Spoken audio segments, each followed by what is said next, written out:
Hora con José Francisco Lagos y Mara Cerini. Bueno, y ya estamos con nuestro primer invitado de hoy. Estamos junto a Aldo Mascareño, investigador senior del Centro de Estudios Públicos y miembro del Comité de Opinión Pública. Aldo, bienvenido, llegó la hora. Muchas gracias por la invitación. Oye, partamos analizando la recién salida del horno encuesta CEP. Hay varias cosas bastante interesantes, pero aprovechando que estamos en octubre, quería partir preguntándote un poco por las preguntas asociadas al estallido social. Vimos que por primera vez ya cerca de un 50%, o sea, un 50% de las personas considera que el estallido social fue muy malo y malo ya después de 5 años de ocurrido este fenómeno.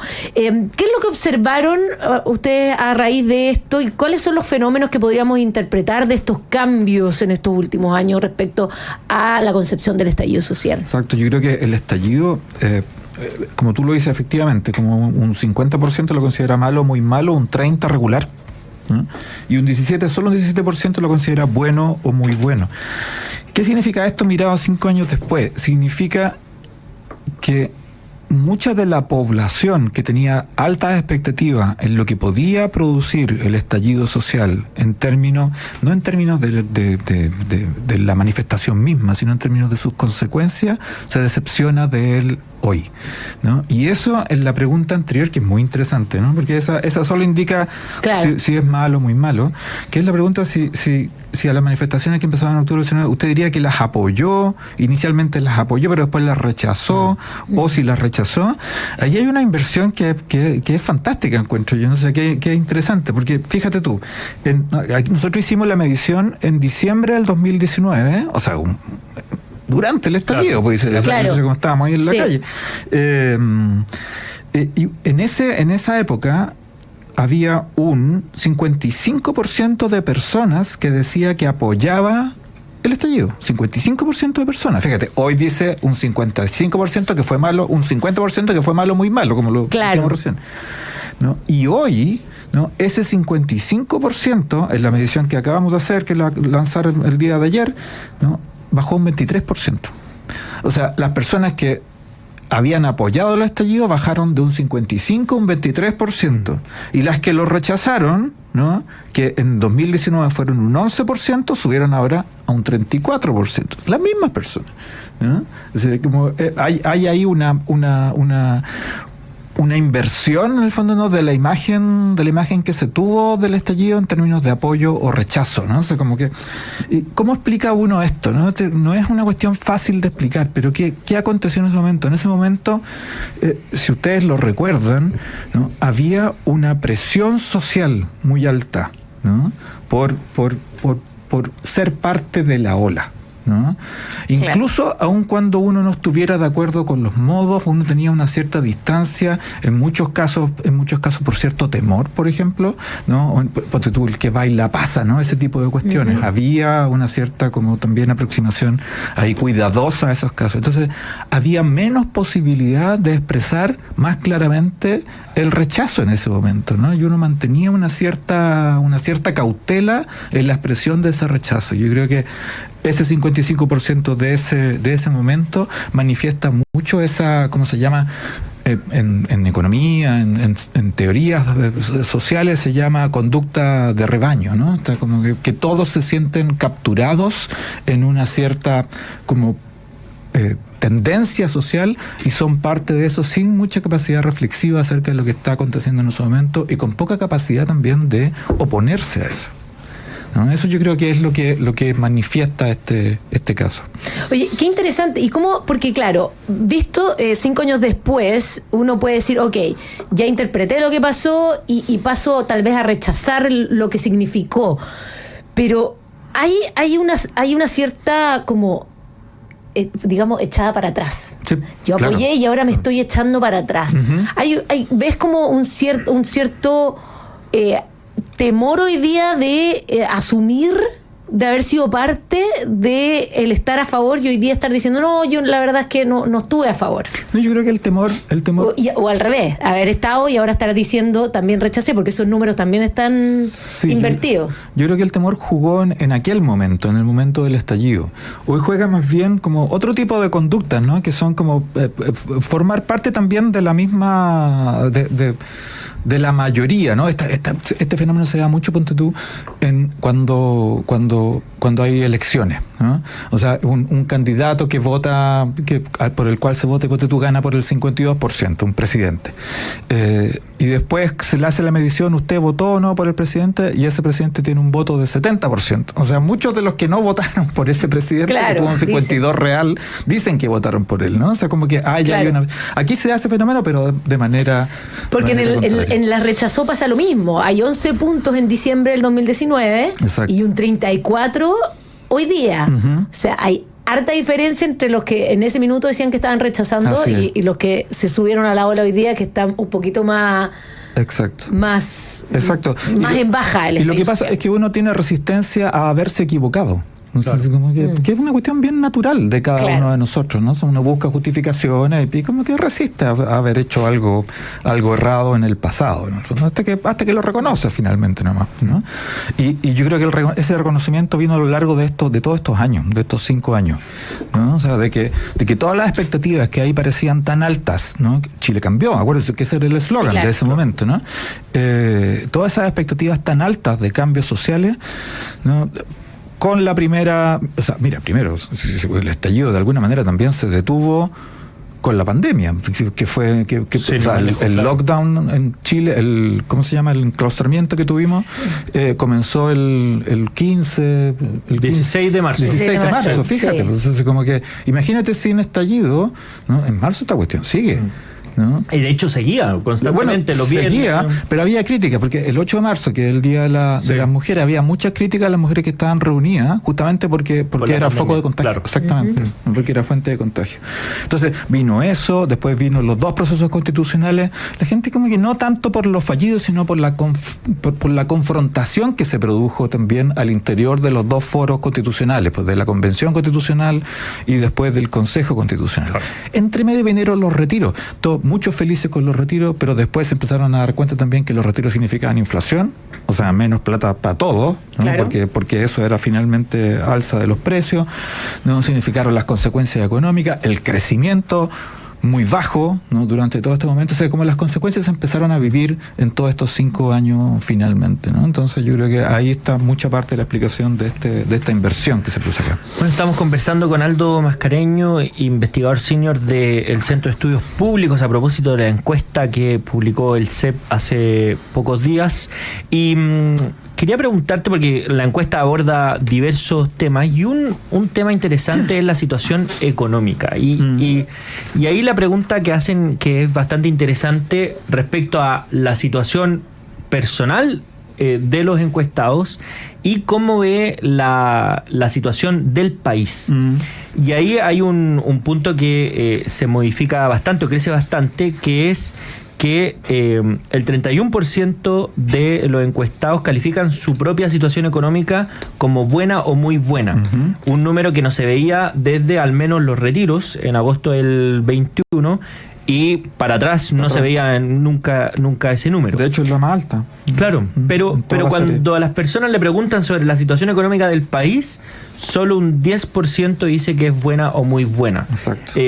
Es normal que esa cifra... Es de la más baja. Claro, que es de la más baja. Entonces, es normal que esas cifras en general no calcen alto, porque además también ustedes preguntan en los próximos 12 meses cómo cree usted que será su actual situación económica, y nuevamente un número alto, 37%, dice que va a estar mucho mejor o mejor. Y para el país es... buena 20, que es la más baja, claro. Exactamente.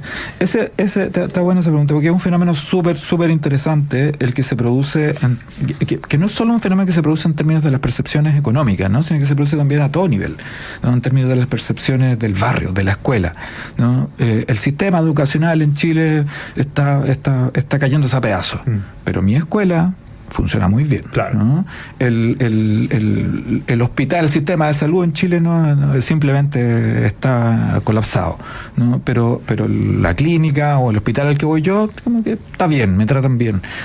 El país está cayéndose a pedazos de nuevo, pero mi barrio, ¿no? Es algo bueno. Y aquí se produce el mismo fenómeno, ¿no? Que es el fenómeno de que cuando yo observo las cosas que me suceden a mí o en mi círculo más íntimo, la percepción tiende a ser más positiva que la percepción de la puerta para afuera de la casa, ¿no? O sea, como en las relaciones íntimas, en las relaciones como en las interacciones entre las personas, ¿no? Y en los proyectos personales mismos, mi trabajo está bien, mi familia está bien, me llevo bien con mis cabros chicos, ¿no? Pero cuando salgo de la calle para afuera y veo lo que está aconteciendo en el país, la cosa no funciona, ¿no? Y esto es parte de ese fenómeno, ¿no? Y es parte de ese fenómeno que yo creo que tiene una explicación sociológica que es más de fondo, que es el hecho de que en los últimos 30 años hemos vivido un proceso de individuación que ha sido muy interesante en Chile. Individuación no es individualismo. Individualismo tiene esa connotación de más egoísmo, claro, ¿cierto? ¿No? De que uno resuelve las cosas solo. No, individuación tiene que ver con un fenómeno como de la sociedad moderna, que es una autonomía, ¿no? De tus espacios íntimos respecto de la sociedad en general o respecto de los colectivos, ¿no? Y eso la gente lo ha desarrollado mucho en los últimos 30 años y tiende a valorarlo mucho, ¿no? Por eso la gente también, en otras preguntas que hacemos acá, valora mucho el esfuerzo, ¿no? El mérito, el trabajo duro, ¿no? Estudiar en la universidad sigue siendo una cuestión fundamental, ¿no? Para el ascenso de la gente. Es decir, este fenómeno es un fenómeno que se reitera, ¿no? en todos los casos. O sea, mi situación personal no tiene correlación con cómo veo la generalidad de la... O es una correlación negativa, o sea, como claro, invertida, claro, ¿no? sí. O sea, como, ¿no? Sí, quería un poco profundizar ya que estamos a puertas de las elecciones municipales. Hay ciertas cosas que llaman también la atención de la encuesta. Primero que todo, como se me perdió aquí la hoja, pero sí el que las personas cerca del 53% de las personas, me parece, no sabe por quién votar. Claro. Hay muy pocos que se identifican, no cerca de un 13, 14 que se identifican con el sector oficialismo y oposición, y la gran mayoría no conoce los candidatos o no sabe bien por qué van a votar, no se identifica con ningún partido político. Hay un distanciamiento con una campaña que está muy cercana y que finalmente también es parte de, voy a mezclar un poco la información, pero se dice también en otra que las prioridades que ven dentro de la municipalidad son seguridad, el consultorio y la escuela. O sea, claro, a los alcaldes. A los alcaldes, que son los tres grandes ejes también a nivel nacional, que es seguridad, educación, salud. Pero estando tan cerca de una elección, hay como una cierta desconexión con quiénes son los candidatos y qué es lo que está pasando. ¿Esto para ti es un fenómeno normal tan cerca? ¿La gente se acerca a los candidatos una semana antes? ¿Cuál es el fenómeno de las campañas? Eso es lo que en los últimos años regularmente ha pasado. No es una sociedad en la que uno tenía esa perspectiva de los años, no sé, 90, o quizás de antes, en el fondo, por lectura o por experiencia, de que la politización era muy alta, ¿no? Y de que uno estaba permanentemente involucrado en ese proceso. Hoy día no es tan así, justamente por este proceso de individuación que les mencionaba antes, como que importa más la autonomía de mi espacio íntimo que lo que está aconteciendo en la sociedad, aun cuando lo que está aconteciendo en la sociedad es muy importante para mi espacio íntimo, pero me importa más eso otro. Y ese fenómeno acontece en todo, aconteció en la convención, ¿no? O sea, claro, como que nosotros hicimos la misma pregunta tiempo antes y era lo mismo. Había, en ese momento no recuerdo exactamente, pero más de un 50% de gente, o alrededor de un 50% de personas que tampoco sabían que iban a votar y quedaba un mes o 2 meses, ¿no? También en el Consejo, también en las presidenciales, y ahora más o menos lo mismo, ¿no? O sea, la gente como que va definiendo su voto en las últimas semanas, en los últimos días, muchas veces en la fila, por conversaciones, porque escuchan a alguien eventualmente hablar y que les convence o sea, ¿qué candidatos? ¿Sabemos nosotros qué candidatos, por cuáles candidatos tenemos que votar? Nosotros probablemente sí, en nuestras comunas, ¿no? Claro. estamos más interesados en la cuestión Sí. política. Pero, o sea, la mayoría de la gente no. Entonces, eso se va definiendo.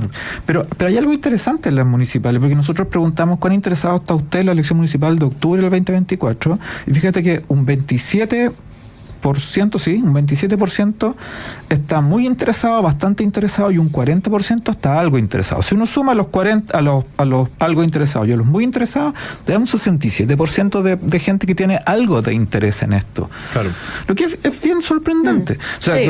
y que contrasta ya, perfecto, con lo que tú señalas, que no estás seguro por quién votar, ¿no? Pero como decíamos, eso se va definiendo como en los últimos momentos. ¿Y ustedes leen un poquito dentro de esto mismo un poco una fatiga electoral después de muchos años de muchas elecciones? Yo creo que el año... ¿Genera algo o...? No, ahora ya no teníamos tanto, va a pasar un año más o menos de la elección del plebiscito. Sí, Son porque ya como 8 volvimos a la meses. regularidad. ¿No? Sí, y el próximo año vamos a tener las presidenciales también. No me parece que en este momento, o sea, años anteriores, el año de la convención, ¿Se sintió? tuvimos como 7, 8 elecciones. Sí, O sea, en un año. Esa cuestión era como impresionante, ¿no? Y ahí otra pregunta, Aldo, a propósito de una pregunta relacionada con si las personas creen que el trabajo duro generalmente no conlleva al éxito, o al final que en el largo plazo el trabajo duro generalmente conlleva a una mejor vida. Porque vemos una diferencia notable, especialmente en la encuesta de diciembre del 19, donde pareciera que hay un cambio fundamental respecto a todas estas bases del progreso económico, como concepciones sociológicas de a quién le debería ir bien o qué debería hacer uno para que le vaya bien. Y los números en esta última encuesta vuelven, en general, más o menos a lo que estaban opinando las personas en octubre y noviembre del 2018. Tal cual. Eso hace pensar que quizá el ambiente que se daba en diciembre del 2019 era una especie de paréntesis sociológico en los chilenos, y lo mezclo con lo primero que conversábamos respecto al 18 de octubre. Volvimos a la normalidad, a ser un país más fome. ¿Cómo se ve? Está súper entretenido el país, encuentro yo. Pero justamente por todo este lío de cosas. Pero tienes toda la razón, ¿no? O sea, como si uno ve varios datos, distintos datos, no solo ese que tú mencionas, yo creo que tienes toda la razón, ¿no? O sea, que el periodo del estallido, que duró 2 o 3 meses, ¿no? Desde octubre hasta la pandemia, ¿no? Porque ahí el interés fue distinto. Si uno ve las curvas, todas las curvas están en un nivel y pegan una bajada así muy abrupta. O sea, como en temas de seguridad, por ejemplo, ¿no? La seguridad dejó de ser algo importante, como paradojalmente, en el fondo, ¿no? Dejó de ser una cuestión importante durante el estallido. Incluso la identificación con partidos políticos, sectores políticos, ahí se dispara como de nada. También, exactamente. Entonces, ese fue un momento excepcional, como tú muy bien lo has señalado. Y en distintos datos uno ve esa caída o un aumento de otras cosas, por ejemplo, ¿no? Y el ejemplo que pones del trabajo duro, efectivamente, pues el trabajo duro es una cuestión que tiene que ver más con esfuerzos individuales. Y en el momento del estallido lo que se privilegiaba era esta como rush colectivo, este mareo colectivo que se produjo en ese momento en la sociedad, ¿no? Y todas las cosas más individuales empezaron a bajar en ese momento, pero después volvieron a subir después del estallido y después fundamentalmente de la pandemia. Si la pandemia fue un quiebre, nosotros hablamos del estallido, pero en ese momento la crisis que desató el estallido, en muchos sentidos, ya, perfecto, se controló con los procesos constitucionales que abrió el 25 de noviembre, el acuerdo por la paz y la nueva constitución, pero en muchos sentidos se controló con otra crisis, que fue la crisis de la pandemia. Claro, sí, de todas maneras. Bueno, muy interesante conversación con Aldo Mascareño, investigador senior del Centro de Estudios Públicos, a quien le agradecemos por habernos acompañado en esta edición de Llegó la Hora. Muchas gracias a ustedes. Si tuviéramos horas para conversar con esto, seguiríamos. Además, la encuesta está muy larga, bueno. están muy invitados Los invitamos a que la página del revisen CEP. en la página del CEP. Así